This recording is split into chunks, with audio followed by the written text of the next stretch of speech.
আসসালামু আলাইকুম রহমতুল্লাহি বারাকাতু। হ্যালো গায়েস, সকালে কেমন আছেন? আশা করি সকলে ভালো আছেন। আলহামদুলিল্লাহ, আল্লাহ তাআলার মেহেরবানিতে আমরা সকলে ভালো আছি আলহামদুলিল্লাহ।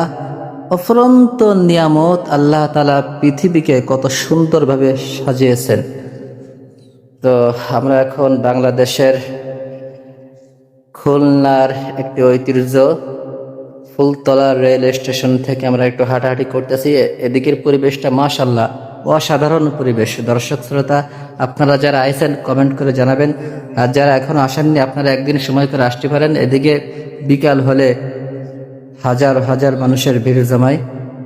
তো এই যে দেখতে পাচ্ছেন, কেবল মানুষ আসা শুরু হয়েছে। এখানে অনেক দোকানপাট আছে এবং এখানে রেল স্টেশন আছে। এই রেল স্টেশনে এখানে আসছে গেন ট্রেন থামে, এটা দেখার জন্য মানুষ দূর দূরান্ত থেকেও চলে আসে। তো সব মিলে পরিবেশটা অসাধারণ পরিবেশ। আপনারা চাইলে এইদিকে বেড়াতে আসতে পারেন, খুলনা ফুলতলা রেল স্টেশন। আর ভিডিওটি ভালো লাগলে কমেন্ট করে জানাবেন, যাতে করে আমরা নিত্য নতুন ভিডিও আপনাদের উপহার দিতে পারি। তো সকলে ভালো থাকুন, সুস্থ থাকুন। আসসালামু আলাইকুম ওয়া রাহমাতুল্লাহি ওয়া বারাকাতুহু।